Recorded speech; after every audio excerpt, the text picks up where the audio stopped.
Pues bienvenidos, nuestro estudio número 10 de los estudios de integración y hoy vamos a ver un tema súper importante que es la iglesia. Hoy vamos a aprender cómo está conformada la iglesia, qué es la iglesia, qué funciones tiene la iglesia, cuál es la misión de la iglesia. Entonces hoy vamos a aprender todos estos aspectos tan importantes y cómo es que la iglesia fue una idea de Dios, no fue un invento humano. Y hoy vamos a poder tener todos esos fundamentos, ¿verdad? Todos los versículos sobre el cual se fundamenta esta enseñanza. Así que, bueno, pues lo primero que debemos de preguntarnos es, ¿qué es la iglesia? ¿No? Entonces, muchas veces tenemos la idea de que la iglesia, ¿no? Dices, voy a ir a la iglesia y entonces pensamos que la iglesia es un lugar, es un edificio, pero hoy vamos a aprender que va mucho más allá de todo eso. ¿Qué significa iglesia? Entonces, iglesia es una palabra griega que es eclesia y que literalmente significa los llamados a salir y reunirse.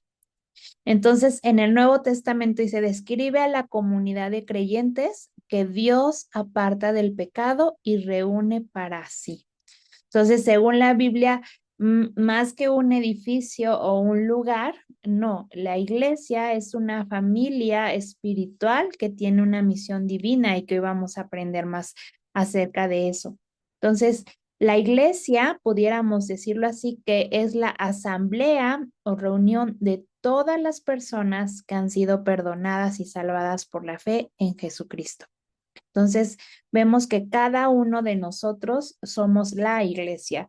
La iglesia no es un edificio o una organización, sino un organismo vivo que tiene como cabeza a Jesucristo, ¿verdad? Porque igual la iglesia no es que sea una organización, un club social donde nada más vamos y a pasar un tiempo, ¿no? Sino que es algo vivo porque cada uno de nosotros conformamos la iglesia y la cabeza de esa iglesia es Jesucristo. Entonces vemos que la iglesia es el cuerpo de Cristo, ahorita lo vamos a ir viendo más adelante, es la novia de Cristo y es la casa de Dios, es la casa donde está la familia de Dios. Entonces, eso es la iglesia. Entonces, que podamos quitarnos de nuestra mente que la iglesia es solo el lugar o el edificio, sino que cada uno de nosotros que hemos sido perdonados y lavados con la sangre de Cristo y salvados, somos la iglesia, somos esa asamblea o reunión de personas que compartimos esa fe en Jesucristo. Vamos a ver ahora la naturaleza de la iglesia, ¿ok? Entonces, y debemos entender que la iglesia es un plan de Dios para nosotros, para nuestro desarrollo espiritual.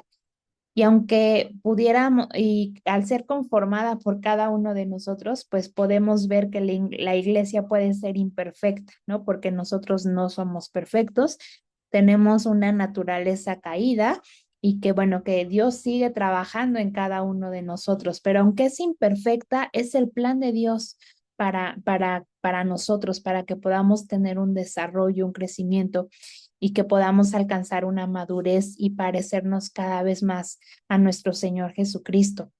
Entonces, la iglesia es una asamblea de redimidos. Vemos en Hechos 2:47 dice, y cada día el Señor agregaba a esa comunidad cristiana los que iban siendo salvos o a esa iglesia, los que iban a ser salvos. Entonces, Dios es el que agrega a las personas cada día a su iglesia. Son esas personas que dicen, sí, yo creo en Jesús, yo creo que Él vino, vivió, murió, resucitó para darnos vida eterna. Y entonces cada día el Señor va agregando a esta iglesia, a esa comunidad cristiana, los que van de ser salvos. Y la iglesia vimos que no es un edificio, sino es un pueblo redimido por Cristo. Vemos en Primera de Pedro 2, verso 4 y 5, dice, ahora ustedes se acercan a Cristo, quien es la piedra viva principal del templo de Dios. La gente lo rechazó, pero Dios lo eligió para darle gran honra. Y ustedes son las piedras vivas con las cuales Dios edifica su templo espiritual. Además, son sacerdotes santos. Por la mediación de Jesucristo, ustedes ofrecen sacrificios espirituales que agradan a Dios. Entonces vemos aquí como cada creyente es una piedra viva y juntos, como esas piedras vivas, juntos formamos la casa espiritual donde Dios habita. Y vemos que la piedra viva principal de ese templo o la base de todo ese templo es Cristo. Dice que Él es la piedra viva principal. Entonces, si tú piensas en una piedra, ¿verdad? Pues no tiene vida. Una piedra está así, sin hacer nada. Pero aquí la palabra dice, somos piedras vivas, o sea, somos eso que Dios usa para construir. Entonces, nosotros por eso somos la iglesia, ¿no? Formamos ese templo espiritual, pero no es el lugar o no es el edificio. Y la iglesia es diversa, ¿verdad? Dice en Apocalipsis 5:9, pues tú fuiste sacrificado y tu sangre pagó el rescate para Dios de gente de toda tribu y lengua, pueblo y nación.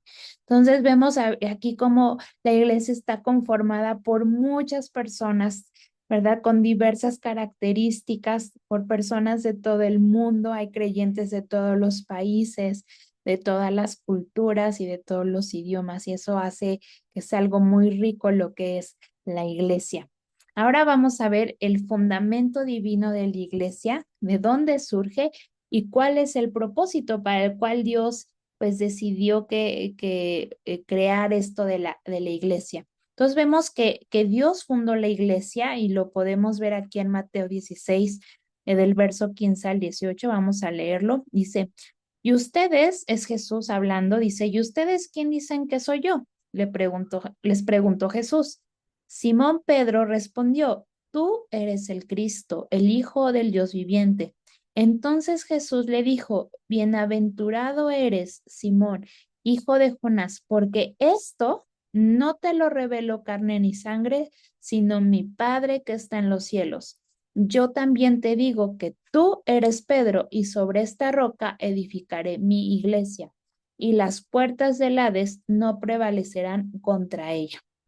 Y entonces, fíjense que este verso puede ser un poquito controversial. ¿En qué sentido? Porque la iglesia tradicional ocupa este pasaje, esta porción de la escritura, para justificar que Pedro fue el fundador de la iglesia y que Pedro fue el primer papa y que a partir de ahí ya se viene como la sucesión papal. Pero si nosotros realmente leemos el pasaje, vemos que no es que Pedro iba a ser, cuando Jesús le dice, sobre esta roca edificaré mi iglesia, esta roca no se refiere a Pedro, sino se refiere a la revelación que Pedro tuvo de quién era Jesús, porque pues, Simón Pedro le responde, tú eres el Cristo, el Hijo del Dios viviente, y Jesús le reconoce eso y le dijo, exactamente, Simón, no, estoy parafraseando, no, eso no te lo reveló carne ni sangre, o sea, no te lo reveló alguien humano, sino mi Padre que está en el cielo. Entonces Jesús le dice, sobre esta roca, o para que lo entiendan mejor, es sobre esta revelación que mi Padre te dio, que no te lo dio una persona, que mi Padre mismo te dio, sobre esta revelación de que yo soy el Cristo, el Hijo del Dios viviente, entonces voy a edificar mi iglesia. Entonces, no, aquí no es que Pedro haya fundado la iglesia, no es que es el primer papa, y Jesús sigue diciendo, y las puertas del Hades no van a prevalecer contra ella. Otra versión dice, las puertas de la muerte no van a destruirla. Y vemos cómo la iglesia, a pesar de que ha sufrido persecución, a pesar de que han querido terminar con los discípulos de Cristo, vemos cómo la iglesia a través de los años ha permanecido y permanecerá. Entonces vemos cómo Dios mismo fundó la iglesia y Cristo es el único fundamento. Dice en Primera de Corintios 3:11, porque nadie puede colocar otro fundamento que el que ya tenemos, que es Jesucristo. Entonces vimos ya cómo leíamos ahí en versículos anteriores que vimos que cómo el Cristo es la piedra principal, ¿no? Es la base. Y aquí vemos, ¿no? Cómo Cristo no dice que es el fundamento que ya tenemos y no podemos colocar otro fundamento. O sea, la iglesia está fundamentada en Cristo. La iglesia no está fundamentada en el Papa, en la sucesión papal, sino Cristo es nuestro fundamento y único y verdadero. Entonces, todo lo que se construya en la fe debe de partir de Jesús. ¿Y cuál es el propósito de la iglesia? Bueno, el propósito de la iglesia tiene un propósito eterno y es glorificar a Dios y cumplir su voluntad. Vemos en Primera de Corintios 10:31. Así que ya sea que coman o beban o hagan cualquier cosa, hágalo todo para la gloria de Dios. Entonces, cada acción que nosotros como iglesia hagamos, debemos de honrar a Dios y debemos de reflejar obediencia a su voluntad. Debemos de honrarlo, debemos de glorificarlo, debemos demostrar con nuestras vidas, ¿verdad? Ya vemos que somos esas piedras vivas, debemos demostrar con nuestras vidas quién es Dios, ¿ok? Entonces, todo lo que hagamos, cualquier cosa que hagamos, siempre debemos buscar glorificar a Dios y siempre debemos buscar no hacer nuestra voluntad, sino cumplir su voluntad aquí en la tierra. Ahora, ¿cuál es la misión de la iglesia? ¿No? Cristo nos dejó una misión como iglesia. Y bueno, número uno es ser testigos de Cristo. En Hechos 1:8 dice, recibirán poder cuando el Espíritu Santo descienda sobre ustedes y serán mis testigos. Entonces, el Espíritu Santo nos da el poder para hablar de Jesús en cualquier parte que estemos, testificar que Cristo es real, que Cristo salva, que Cristo restaura, que Cristo cambia vidas. Entonces, nosotros recibimos esa fuerza de parte de Dios con su Santo Espíritu para poder compartir nuestra fe. Decir, sí, sí hay un Dios que es real, hay un Dios que te ama, hay un Dios que quiere que tú seas salvo. Otra misión que nos dejó como iglesia es hacer discípulos. Lo veíamos en la lección anterior de evangelismo, estuvimos viendo esto. Dice, vayan y hagan discípulos de todas las naciones, bautícenlos, enseñen a los nuevos discípulos a obedecer. Esto está, bueno, ahí le faltan unas partes, pero está en Mateo 28, 19 y 20. Entonces Jesús nos manda como iglesia a ser discípulos, a bautizarlos, a enseñarles, a discipularlos, ¿verdad?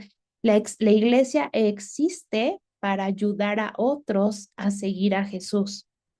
Entonces es importante que aquí es algo como que dice muy importante es hacer discípulos, porque muchas veces a la iglesia van simpatizantes o solo van asistentes, pero tenemos que asegurarnos de que verdaderamente estamos haciendo discípulos en la iglesia, que estamos nosotros mismos siendo discípulos y no solo asistentes a la iglesia. Otra misión que nos dio como iglesia es crecer, participando activamente. En Efesios 4:16 dice, Cristo es quien va uniendo a cada miembro de la iglesia según sus funciones y quien hace que cada uno trabaje en armonía para que la iglesia vaya creciendo y cobrando más fuerza por causa del amor. Entonces, si todos colaboramos y todos participamos activamente, y Cristo nos une, dice que ahí nos une a cada miembro según nuestras funciones y trabajamos en armonía, un resultado natural de esto es que la iglesia va a crecer y cobrar fuerza, y lo dice el versículo por causa del amor. Cuando todos colaboramos, vamos a poder ver cómo la iglesia crece y cómo Dios va a ir transformando las vidas. Entonces, como iglesia, no podemos quedarnos como piedras muertas, ¿verdad? Tenemos que ser piedras vivas, que podamos crecer y participar activamente. También la misión de la iglesia es ser un lugar de discipulado y madurez. En Hebreos 5:12 al 14 dice, hace tanto que son creyentes que ya deberían estar enseñando a otros. Entonces, Dios nos llama que formemos parte de la iglesia, ¿verdad? Somos parte de la iglesia, pero para que podamos ser discipulados, que es lo que estamos haciendo ahorita en los estudios bíblicos, ¿verdad? Que estamos tomando y que alcancemos una madurez. Igual lo veíamos en estudios anteriores, ¿no? Que no tiene que ver mucho con el tiempo que llevas en la iglesia, porque puedes llevar mucho tiempo en la iglesia y ser un creyente inmaduro. Puedes llevar poco tiempo y ser un creyente maduro. Entonces aquí lo vemos en hebreo, ¿no? Hace tanto que son creyentes que ya deberían de estar enseñando a otros. Entonces, la misión de la iglesia es crecer, es hacer discípulos y es que nosotros maduremos. La iglesia no solo es un lugar para recibir, sino es un lugar que Dios puso para madurar, servir y enseñar a otros. Otra misión de la iglesia es ser sal y luz del mundo. Y si ustedes son la sal de la tierra, ustedes son la sal del mundo. Esto está en Mateo 5, del 13 al 14. Entonces, la iglesia tiene un rol activo para influenciar y transformar la sociedad con la verdad y el amor de Dios. Yo quiero que ustedes piensen si desapareciera la iglesia, los creyentes en Cristo, ¿qué mundo tendríamos? Muchas organizaciones han nacido por personas que son creyentes, por ejemplo, la Cruz Roja, este, asociaciones que ayudan a las personas con las adicciones, comedores comunitarios, hospitales, escuelas, muchas de estas organizaciones que han hecho de nuestro mundo un mundo mejor han venido de personas que son creyentes. Entonces nosotros como iglesia tenemos que ser esa sal y luz del mundo, en este mundo que necesita conocer del amor de Dios. Ahora, ¿cuál es la importancia de congregarse, ¿no? De estar juntos como iglesia. Y es que es una instrucción bíblica clara. En Hebreos 10:25 dice, y no dejemos de congregarnos como lo hacen algunos, sino animémonos unos a otros, sobre todo ahora que el día de su regreso se acerca. ¿Verdad? Nadie sabe en qué momento va a regresar el Señor, pero mientras tanto, ¿verdad? En la Biblia nos dice que no debemos dejar de congregarnos. Y no es si tengas ganas, no tengas ganas, es que hay partido, es que tengo un compromiso. Sabemos que a veces surgen algunas cosas, ¿verdad? O a veces uno está enfermo, está indispuesto, pero no, el deseo de nuestro corazón es que no debemos dejar de congregarnos. ¿Por qué? Porque congregarnos fortalece nuestra fe, no, congregarnos hace que tengamos comunión, que nos podamos, como dice ahí, animar los unos a los otros, nos prepara para la venida de Cristo. Entonces Dios nos exhorta a no dejar de reunirnos como iglesia, ¿ok? Entonces esto es muy, muy importante, que jamás dejemos de congregarnos. Sé que a veces uno no tiene el ánimo, las ganas, pero debemos de recordar esta palabra. Dios me ha mandado que no debo dejar de congregarme. Y ahora vamos a ver la iglesia como cuerpo de Cristo. Y vemos que hay y esto es muy hermoso porque hay una unidad en la diversidad. Dice en Primera de Corintios 12, del verso 27 al 28, cada uno de ustedes es parte de la iglesia y todos juntos forman el cuerpo de Cristo. Y en la iglesia Dios le dio una función a cada una de las partes. Entonces, si ustedes piensan en un cuerpo, ¿verdad? Cada parte del cuerpo es diferente, ¿no? Vamos a pensarlo así, unos son manos, otros son pies, otros son ojos, otros son las orejas, pero todos juntos formamos el cuerpo de Cristo y todos los miembros son importantes porque todos tenemos algo que aportar a la iglesia. Nadie es más importante que el otro, porque Dios dice que nos ha dado una función a cada una de las partes. Entonces, estamos unidos, pero somos diversos, ¿verdad? La iglesia está formada por personas tan diferentes, desde personas grandes, niños, ¿verdad? Adolescentes, con diferentes gustos, con diferentes personalidades, pero lo bonito de la iglesia es que hay esa unidad en la diversidad, que todos juntos formamos el cuerpo de Cristo. Como ya veíamos, cada uno tiene una función única. Vemos en Primera de Pedro 4, verso 10 y 11, dice, Dios, de su gran variedad de dones espirituales, les ha dado un don a cada uno de ustedes. Úsenlos bien para servirse los unos a los otros. ¿Has recibido el don de hablar en público? Entonces habla como si Dios mismo estuviera hablando por medio de ti. ¿Has recibido el don de ayudar a otros? Ayúdalos con toda la fuerza y la energía que Dios te da. Así, cada cosa que hagan traerá gloria a Dios por medio de Jesucristo. A Él sea toda la gloria y todo el poder por siempre y para siempre. Amén. Entonces vemos aquí cómo Dios, ¿verdad? Nos ha dado un don a cada uno de nosotros y que no todos tenemos el mismo don, todos tenemos variedad de dones, ¿verdad? Pero tenemos que usar ese don bien para servirnos, los dice ahí, los unos a los otros. Entonces, yo te animo a que no escondas tu don, eres necesario para la iglesia, ¿verdad? Y cómo puedes descubrir ese don que dices, si tú dices, es que yo no sé qué don tengo, ¿cómo lo descubres? Sirviendo en las diferentes áreas de la iglesia conforme a tu capacidad, ¿verdad? Hasta algo mínimo de verdad aporta mucho a la iglesia, el que tú a lo mejor dices, yo voy a servir recogiendo una silla o yo voy a servir dando la bienvenida en la puerta o yo voy a servir lavando los baños, ¿no? A veces hay servicios que no se ven, ¿no? Hay servicios que no son visibles, pero que son tan importantes. Y hay otros servicios, pues, que sí se ven, ¿no? Por ejemplo, yo ahorita que estoy sirviendo, dando esta enseñanza, pues me veo más, pero todas las funciones que Dios nos ha dado, esos dones, es de verdad, son muy importantes. Y nuestro servicio, vemos que cada cosa que hagamos, nuestro servicio trae gloria a Dios.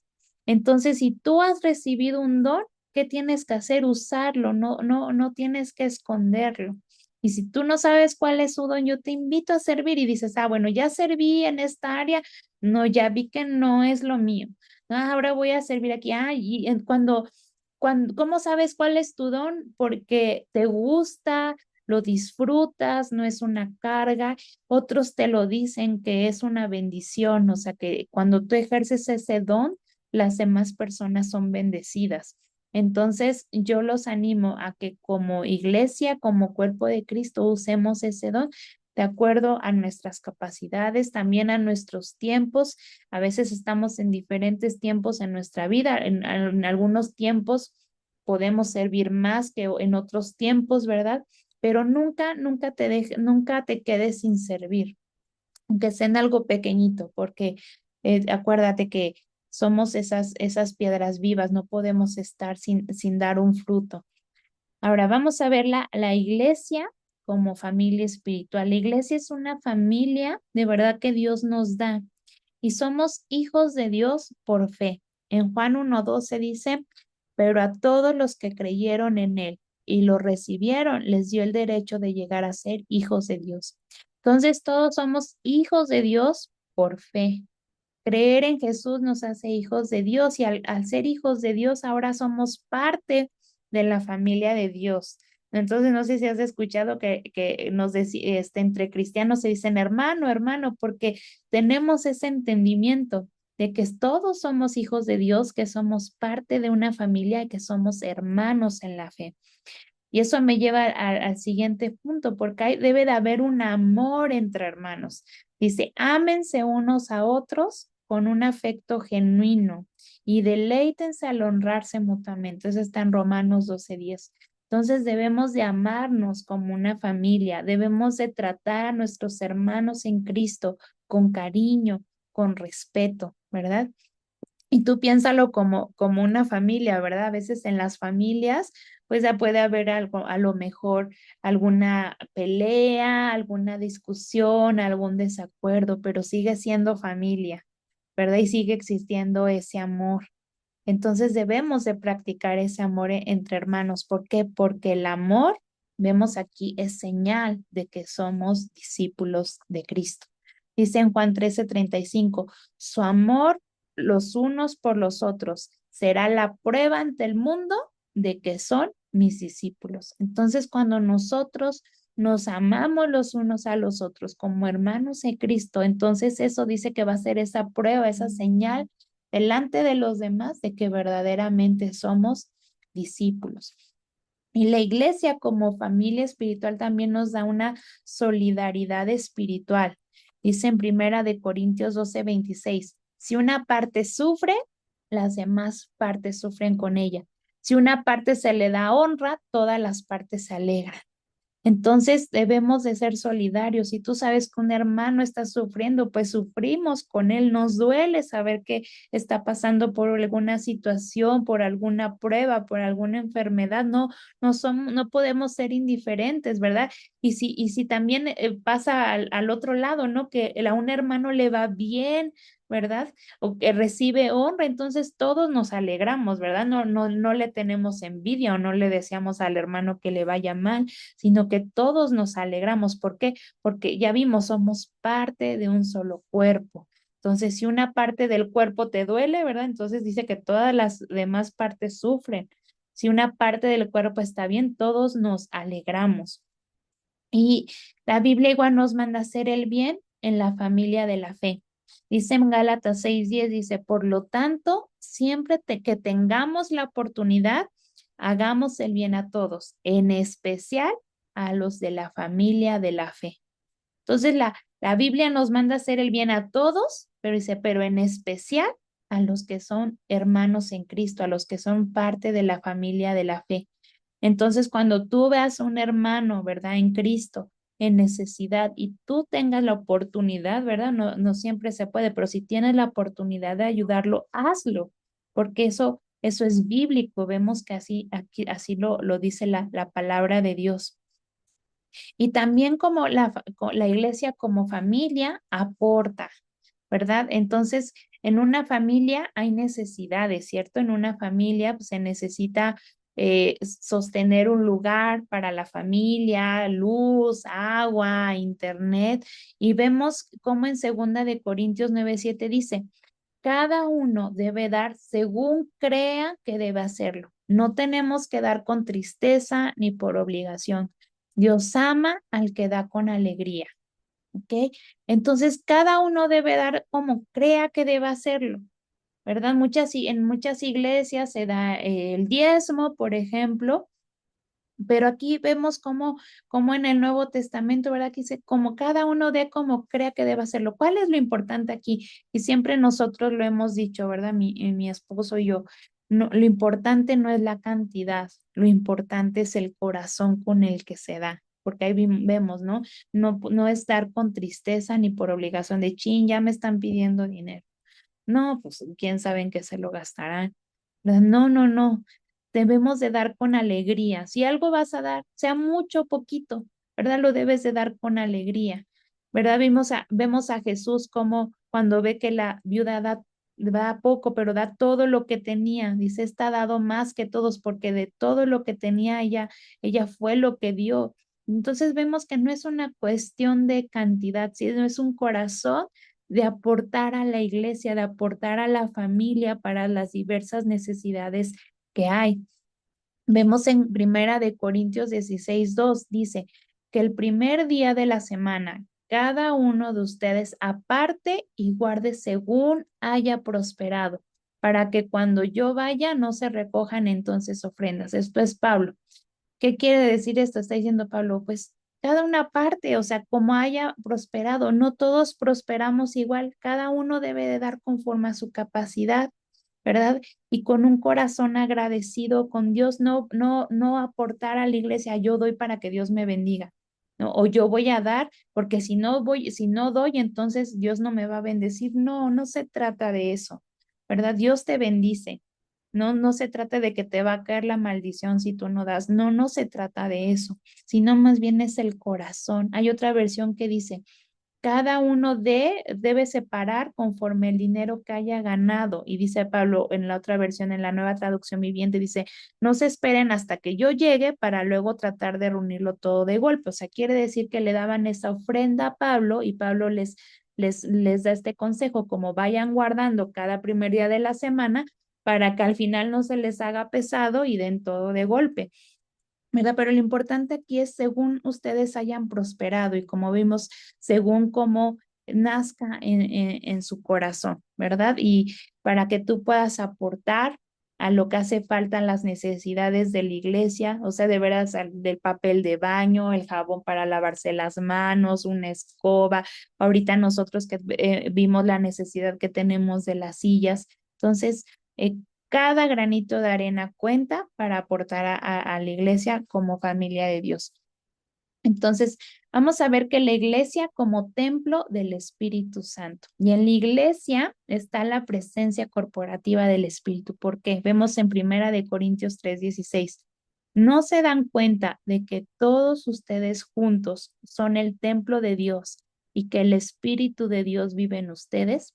Entonces, el Espíritu Santo está dentro de cada uno de nosotros y recuerden, juntos somos ¿qué? El templo de Dios. Entonces, donde la iglesia está unida, ahí está la presencia del Espíritu de Dios. Cuando los creyentes se unen, ¿verdad? Y Dios está presente. Dios está presente con poder, con santidad. Y dice en Primera de Corintios 14:25, y se postrará rostro en tierra y adorará a Dios declarando, en verdad Dios está aquí entre ustedes. ¿De quién está hablando este versículo? Si ustedes leen un poquito antes, está hablando de una persona no creyente. Dice que esa persona no creyente, cuando nos vea, va a decir, en verdad Dios está aquí entre ustedes, porque Cristo está cuando nosotros nos reunimos, cuando la iglesia se reúne y es guiada por el Espíritu Santo, entonces los que no creen van a reconocer la presencia de Dios en cada uno de nosotros.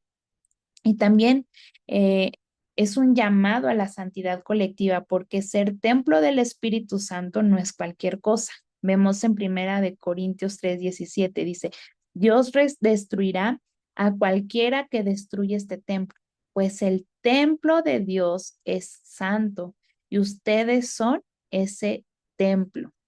Entonces debemos de ser conscientes que nosotros somos templo del Espíritu Santo y por lo tanto debemos de cuidar ese templo. Entonces, hijo, y aquí entra un tema, ¿no? Porque cuidar ese templo es cuidar nuestra alimentación, cuidar nuestros hábitos, ¿verdad? ¿Por qué? Porque somos templo del Espíritu Santo. Entonces debemos de cuidar ese templo. Y en Primera de Corintios 1:2 dice, a la iglesia de Dios que está en Corinto, a los que han sido santificados en Cristo Jesús, llamados a ser santos con todos los que en cualquier parte invocan el nombre de nuestro Señor Jesucristo, Señor de ellos y nuestros. Entonces vemos ahí como ya dice, han sido santificados y somos llamados a ser santos, o sea, somos llamados a buscar la santidad, ¿verdad? Ya vimos que no somos perfectos. No dice que la iglesia es un lugar llena de personas perfectas, no, dice que la iglesia es un lugar de personas que han sido perdonadas y salvadas por Jesucristo, pero estamos en proceso, ¿verdad? Todos estamos en diferentes procesos y cada vez Dios nos va santificando y va trabajando cosas en cada uno de nosotros, ¿no? Porque a veces las personas de afuera piensan que la iglesia está llena de puras personas perfectas y no, la realidad es totalmente lo contrario. Lo único que nos hace diferentes es que nosotros ya reconocimos que somos imperfectos y que necesitamos de la gracia y la misericordia de nuestro Señor Jesús. Pero no somos perfectos, pero sí somos llamados a ser santos, a ser cada vez mejores, a parecernos cada vez más a Cristo, ¿no? Y bueno, la iglesia tiene una unidad en la verdad. Dice que hay un solo cuerpo, una sola fe y un solo bautismo. Dice, pues eso lo dice en Efesios 4, del 4 al 6. Pues hay un solo cuerpo y un solo espíritu, un solo Señor, una sola fe y un solo bautismo. Entonces, aunque somos tan diferentes, ¿verdad? Tenemos una unidad en la verdad. ¿Por qué? Porque todos creemos lo mismo. Todos creemos en un solo Señor, en una sola fe y en un solo bautismo. Y también debemos de ver la iglesia universal y perseguida. Y bueno, tenemos que pensar que hay una iglesia global, ¿verdad? O sea, ya vimos que la iglesia es cada creyente, entonces hay creyentes en todas partes del mundo. En Apocalipsis 7:9, ahí Juan escribió, dice, vi a una inmensa multitud de toda nación, tribu, pueblo y lengua. Entonces, somos esa iglesia local, o sea, la iglesia está en todo el mundo y todos formamos parte de esa iglesia global, pero también Dios nos llama a pertenecer activamente en la iglesia local. Sí, todos formamos parte de una iglesia global, pero Dios nos llama a pertenecer a una iglesia local, porque en esa iglesia local es el espacio donde está tu comunidad. Entonces, no solo nos basta con pertenecer espiritualmente, de, yo sí pertenezco a la iglesia global, todos somos la iglesia, pero no me congrego, no. Ya vimos que Dios nos llama a participar localmente de la iglesia, ¿ok? Y bueno, y también tenemos que recordar a los perseguidos. Dice en Hebreos 13:3, acuérdense de los que están en prisión como si ustedes mismos estuvieran allí. Y debemos recordar a cada mártir de la iglesia, ¿verdad? A veces no siento que nosotros acá en Occidente no valoramos el podernos reunirnos libremente, pero hay países de verdad donde se tienen que esconder, donde si tienen una Biblia los matan, donde igual yo quiero que tú pienses, que tú, si tú tienes ahí tu Biblia contigo, que tú veas tu Biblia, que tú pienses cuánta sangre derramada, no solo la del Señor Jesús, sino de creyentes derramaron su sangre para que tú y yo tuviéramos una Biblia hoy en nuestras manos. ¿Cuánto tuvo que pasar? Entonces debemos de verdad de valorar el que podamos reunirnos libremente, que no haya prohibición, ¿verdad? Porque hay países en los que les digo que de verdad, o sea, no se pueden reunir porque los matan, los torturan, se tienen que andar escondiendo, no pueden leer la Biblia libremente. Entonces debemos de recordar a los que han sido perseguidos por causa de la fe y debemos de valorar lo que tenemos, ¿verdad? Debemos de valorar cuántas personas no anhelarían poder reunirse libremente los domingos y a veces nosotros menospreciamos eso y no lo valoramos y debemos de orar por esas personas, debemos de orar por los cristianos de otros países que están en otras culturas que son perseguidos por predicar el evangelio. Y también debemos de apoyar a las misiones y practicar la hospitalidad cristiana como iglesia. Dice en tercera de Juan 5:8. Dice, querido hermano, aquí yo le puse entre paréntesis Gallo, le está hablando al hermano Gallo, dice, tú te portas muy bien cuando ayudas a los otros seguidores de Cristo, especialmente a los que llegan de otros lugares. Ellos le han contado a toda la iglesia cuánto los amas. Por favor, ayúdalos en todo lo que necesiten para continuar su viaje. Hazlo de tal modo que resulte agradable a Dios. Ellos han comenzado a anunciar el mensaje de Jesucristo y no han aceptado ninguna ayuda de los que no creen en Dios. Por eso debemos ayudarlos en este trabajo que han empezado y también debemos hacernos cargo de ellos. Entonces, debemos de servir con amor, y ya vimos que mayormente, ¿verdad?, de hacerle el bien a los de la familia de la fe. Entonces, también si tú conoces de alguien que anuncia el mensaje, ¿verdad? Bendícele. Hay misioneros, ¿verdad?, que se van a otros países, de verdad arriesgan sus vidas y, y necesitan recursos, ¿verdad? Necesitan recursos para llevar la palabra de Dios. Entonces, si tú tienes en algún momento, Dios te da la oportunidad de apoyar a algún misionero, apóyalo. Y también practica la hospitalidad cristiana. Si tú algún día puedes hospedar a alguien, ¿verdad? Que predique de la palabra de Dios, también hazlo. Hazlo. Hay que ayudar a las personas que predican la palabra para que el mensaje de Jesucristo se siga dando a conocer.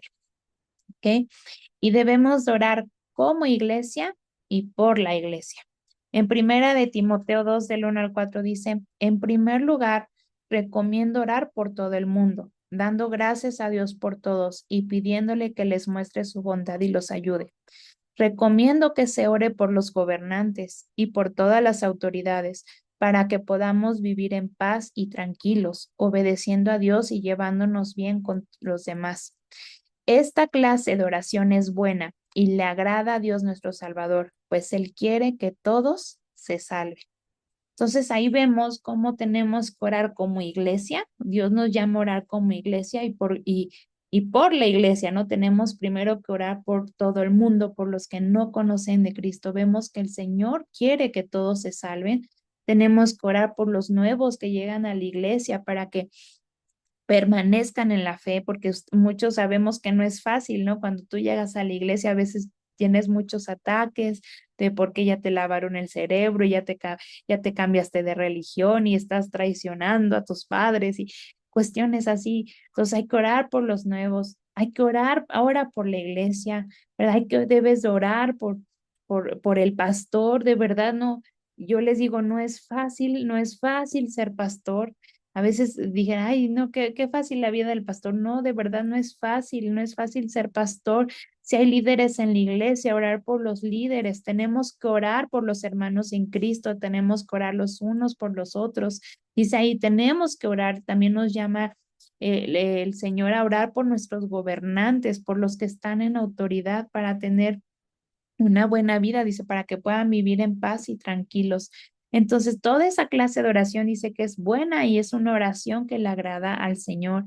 Entonces, tengan al pastor Alex en sus oraciones, tengan a mí como maestra que les estoy enseñando, oremos los unos por los otros. Ese es un llamado y oremos por todo, no solo más bien por todos los pastores, de verdad yo platicaba a veces con mi esposo, me ha alarmado que últimamente muchos pastores en Estados Unidos se han quitado la vida por la presión tan grande que cargan. Entonces, oremos por los siervos de Dios, oremos por las iglesias de todo el mundo, oremos los unos por los otros. Y bueno, y vamos a ver la iglesia gloriosa que Cristo vendrá a buscar. Y eso es algo muy hermoso y debemos que entender el amor y sacrificio de Cristo por su iglesia. Dice en Efesios 5, 25, 27 al 27, Cristo amó a la iglesia, Él entregó su vida por ella para presentársela a sí mismo como una iglesia gloriosa. Entonces, Cristo, amó tanto a la iglesia que murió por ella para hacernos puros, para hacernos santos. Jesús quiere que su iglesia sea santa y hermosa para Él. Entonces, cuando tú desprecias a la iglesia, estás despreciando el sacrificio de Cristo. Hay personas que a veces desprecian a la iglesia por malas experiencias que han pasado, porque sí, la verdad es que también no hay iglesias que no son sanas y que a veces abusan de las personas, pero no por eso desprecias a la iglesia como tal, porque ya vimos que la iglesia fue un plan de Dios, fue idea de Dios, que Cristo ama tanto a la iglesia que entregó su vida por ella. En el siguiente estudio bíblico vamos a ver las características de una iglesia sana, qué características debe tener una iglesia sana, pero debemos de amar a la iglesia como Cristo ama a la iglesia, entonces no debemos menospreciarla.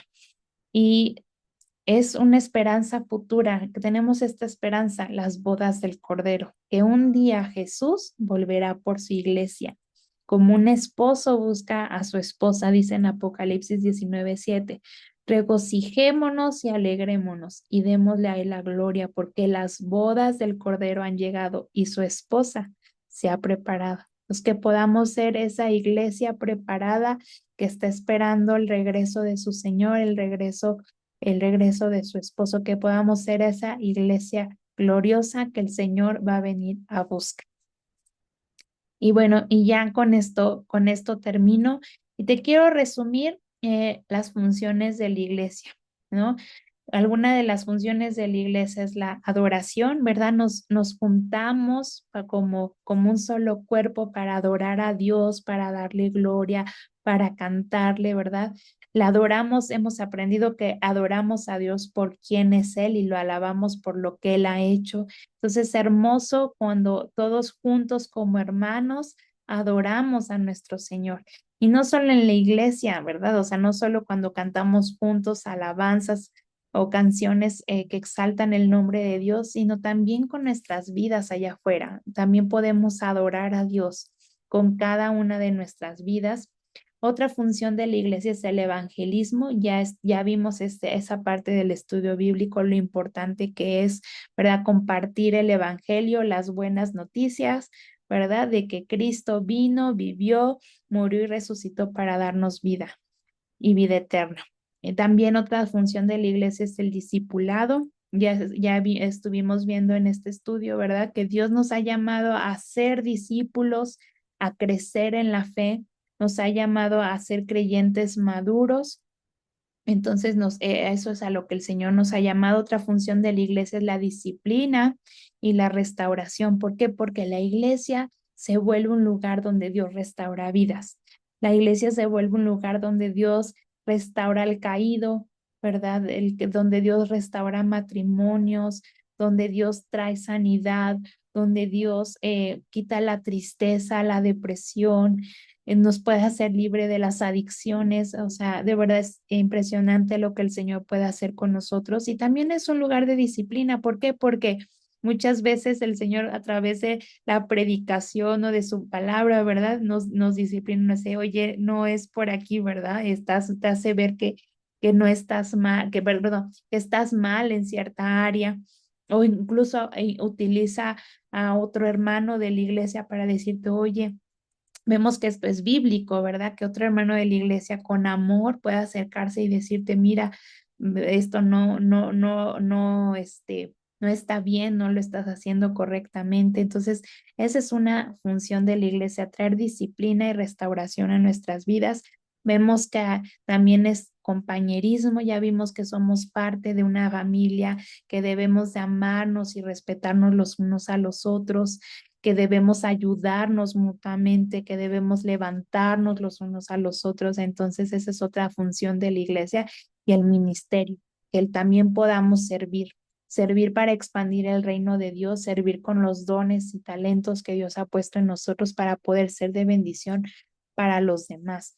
¿Y cómo se ve esto en la práctica? Lo podemos ver en el libro de Hechos, ¿verdad? Digamos que aquí es como que nació la primera iglesia y en el capítulo 2, en el verso 41 al 47 dice, entonces los que habían recibido su palabra fueron bautizados y se añadieron aquel día como 3,000 almas y se dedicaban continuamente a las enseñanzas de los apóstoles, a la comunión, al partimiento del pan y a la oración.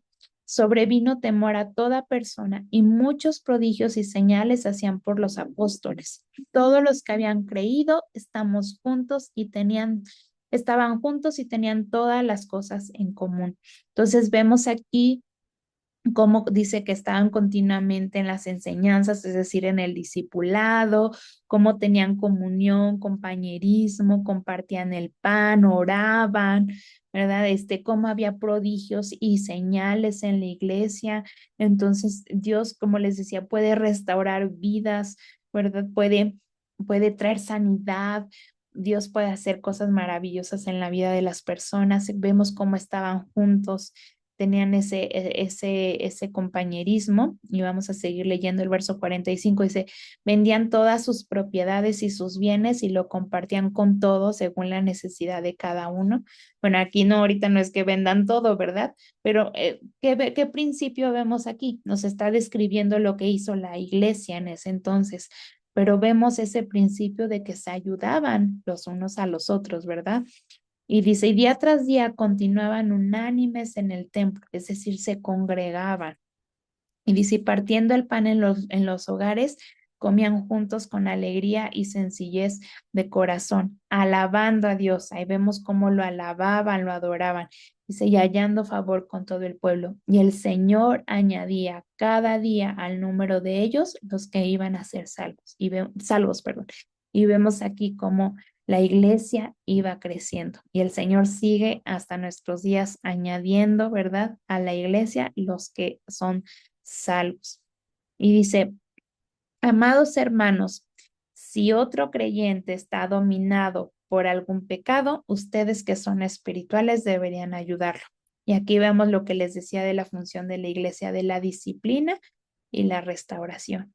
Entonces, aquí vemos cómo nosotros, si somos espirituales y hoy vemos que otro creyente, ¿verdad?, está batallando con algún pecado, con alguna situación, debemos de ayudarlo, debemos restaurarlo. No debemos juzgarlo, ni rechazarlo, ni señalarlo, no. Dice que debemos ayudarlo, debemos restaurar, ¿verdad? Porque todos tenemos luchas, todos tenemos defectos.